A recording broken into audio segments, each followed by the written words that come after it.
بسم اللہ الرحمن الرحیم۔ السلام علیکم۔ مزمل انفو میں خوش آمدید۔ جب سے ناصرہ کے شوہر نے دوسری شادی کی تھی، وہ اس کو در بدر کی ٹھوکریں کھانے کے لیے مجبور کر دیا کرتا تھا، تو اس کا حال بہت برا ہو گیا تھا۔ اس کا اس دنیا میں کوئی نہ تھا۔ وہ نیم پاگل سی ہو کر رہ گئی تھی۔ جائے تو کہاں جائے؟ اللہ جانتا تھا کہ یہ معصوم بچہ ناصرہ کا لخت جگر تھا، اس کا اپنا خون تھا، مگر زمانے نے ناصرہ کی خوشیاں چھین لینے کا تہیہ کر لیا تھا۔ وہ اس کا دشمن بن چکا تھا۔ اس کے شوہر کے دل میں غلط فہمی ناصرہ کی ساس کی پیدا کردہ تھی، اور بیٹا ماں کی ہر بات پر سر جھکا دیتا تھا۔ ناصرہ کی بس یہی ایک غلطی تھی کہ ساجد اس کو خاندان کی مرضی کے خلاف بیاہ کر لایا تھا۔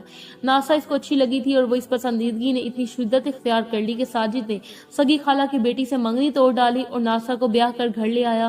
یہ قصور کتنا بڑا تھا؟ کیا یہ زخم ساجد کی ماں برداشت کر سکتی تھی؟ ناصرہ پر جھوٹا الزام لگا کر ساجد کی ماں نے اپنی دانائی سے ثابت کر دیا تھا کہ ناصرہ بدچلن، بد کردار اور گستاخ ہے، وہ کسی اور سے بھی ملتی ہے۔ ساس نے ایسے حالات پیدا کر دیے کہ بہو بے بس ہو کر رہ گئی، جبکہ وہ بے قصور تھی، پھر بھی اپنی بے گناہی ثابت نہ کر سکی۔ آخرکار ساجد ماں کے جال میں پھنس گیا، اور اس نے ناصرہ کو مورد الزام ٹھہرا کر اس کو طلاق دے دی، اور وہ بے گھر ہو کر کہیں نہ رہی۔ جھونپڑی کی ایک لمبی قطار شہر کے کچھ فاصلے پر ایک گندی بستی میں دور تک پھیلی چلی گئی تھی۔ ناصرہ نے بھی وہی پناہ لی۔ غریبوں کے دل بڑے ہوتے ہیں، وہ کسی مظلوم کے آنسوؤں کے سامنے موم کی طرح پگھل جاتے ہیں۔ غریبوں نے چندہ اکٹھا کر کے ناصرہ کو بھی ایک جھونپڑی میں ڈال دیا۔ بستی والوں نے سوچا اگر 50 جھونپڑیوں میں ایک جھونپڑی کا اضافہ ہو گیا تو بھلا ہمارا کیا گیا؟ زمین تو اللہ کی ہے، اور وہ آسمان بھی اسی کا بنایا ہوا چھپڑ ہے، پھر ہم کس کے یہاں رہنے پر اعتراض کیا کریں؟ چھوٹے بچے کا پڑوسن بوا خیال رکھتی تھی، اور ناصرہ کام کی تلاش میں در در ماری پھرتی تھی۔ کبھی کام مل جاتا تھا، کبھی فاقے ہو جاتے تھے، اور آج تو پڑوسن بوا بھی بیٹی کے گھر گئی ہوئی تھی۔ آج اس کی زندگی کی سب سے زیادہ بھیانک رات تھی۔ آج قسمت اپنا فیصلہ جلد ہی سنانے والی تھی۔ بادل اور کالی گھٹائیں خوب گھڑ گھڑ کر آ رہی تھی، اور ایک طوفان کے آنے کی پیشگوئی کر رہی تھی، مگر وہ ان باتوں سے بے خبر تیز تیز قدم اٹھائے اس راستے پر چلی جا رہی تھی۔ وہ تنہا تھی، اس کا 3 سالہ بچہ بھی ایک بوسیدہ سی جھونپڑی میں پڑا بھوک اور پیاس سے نڈھال اپنی غمزدہ ماں کا انتظار کر رہا تھا۔ شاید اس بچے کا انتظار کبھی ختم نہ ہونے والا انتظار تھا۔ اس کی ماں بھوک اور پیاس مٹانے کے لیے کچھ لینے گئی ہوئی تھی۔ ماں کے پاس ایک خراب سا برتن تھا، مگر اس بیچاری کے پاس پیسے نہ تھے۔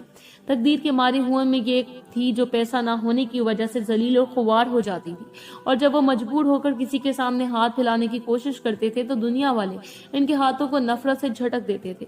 وہ سڑک کے کنارے کھڑی ہو گئی اور آتے جاتے لوگوں کو حیرت سے دیکھتی رہی۔ آج بستی والوں سے اس کی امید ٹوٹ چکی تھی۔ وہ کئی بار ان کے سامنے ہاتھ پھیلا چکی تھی، اب تو بستی والے بھی اس کی ضرورت سے ان سے تنگ آ گئے تھے۔ بچے کی وجہ سے وہ کہیں مستقل ملازمت بھی نہ کر سکتی تھی، اور جھونپڑی والے کیا کرتے؟ وہ خود اس جیسے غریب تھے۔ تھوڑی دیر تک اس کی سمجھ میں کچھ نہ آیا کہ وہ کیا کرے۔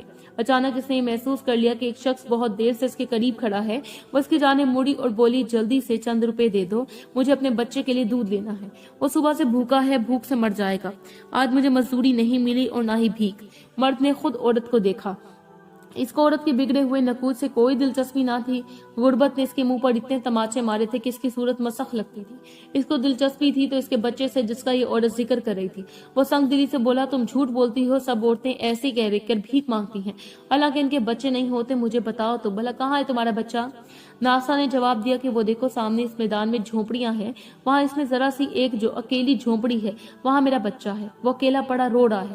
اگر بھوک نے اس کو سونے دیا ہوگا تو رو سو کر سو جائے گا، مگر یقین کرو اس کو بھوک سونے نہ دے گی۔ وہ ابھی تک رو رہا ہوگا کیونکہ میرا دل کٹ رہا ہے، اور ماں کا دل گواہی دے دیتا ہے کہ اس کا بچہ سو رہا ہے یا جاگ رہا ہے۔ مرد نے جیب میں ہاتھ ڈالا اور کچھ سکے ناصرہ کی ہتھیلی پر رکھ دیے۔ ناصرہ نے شکستہ حال آنکھوں سے اس کی جانب دیکھا، پھر وہ خوشی اور حیرت کے جذبے سے دیوانی ہو گئی۔ اس اندھیری رات میں اس کے ہتھیلی پر ستاروں کی طرح چمک رہے تھے۔ اس کی نظروں کے سامنے اپنے بچے کا مایوس چہرہ آ گیا۔ وہ ایک لمحے میں تیزی سے سڑک پار کر کر دودھ کی دکان پر چل دی۔ وہاں سے اس نے دودھ خریدا اور پھر واپس آ گئی، مگر بارش شروع ہو چکی تھی۔ شاید اس اندھیری رات میں بارش کا بھی کوئی مقصد تھا۔ جس طرح اندھیرے میں اجالے کی کرن اچانک پھوٹتی ہے، وہ غلط لمحے میں چمکی تھی۔ وہ تیز تیز قدم اٹھائے اپنی منزل کی طرف جا رہی تھی۔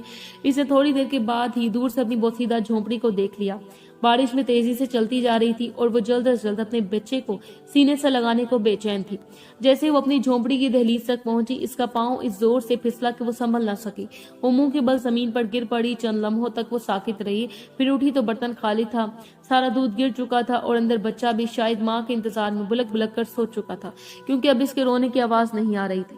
وہ جھونپڑے میں آئی، اس نے مدھم ہوتے ہوئے چراغ کی لو اور اونچی کر دی۔ چراغ اٹھا کر بچے کے بستر کے قریب آئے مگر بچہ وہاں نہ تھا۔ بستر خالی پڑا تھا۔ چند روپے کے عوض وہ ظالم گردہ فروش بچے کو اٹھا کر لے گیا تھا جس نے پریشان ماں کے ہاتھ میں چند لمحے پیشتر ریزگاری رکھی تھی۔ کس قدر عجیب سودا کیا تھا اس نے۔ ناصرہ چیخ مار کر رہ گئی تھی، پھر جب ہوش میں آئی تو حواسوں میں نہ لوٹ سکی۔ وہ دیوانے ہو گئی، سڑکوں پر ماری ماری پھرنے لگی۔ کچھ بستی کے مکینوں نے اس کو ہسپتال پہنچا دیا۔ وہ آج بھی مینٹل ہسپتال میں اپنے بچے کو پکارتی ہے، اس کو تھپک تھپک کر لوریاں دے کر سلاتی ہے۔ وہ بچہ جو اس کے پاس نہیں ہے، اس کی زندگی کی آخری امید، اس کی خوشی چھین کر لے جانے والے نے نہ جانے اس بچے کا کیا کیا ہوگا۔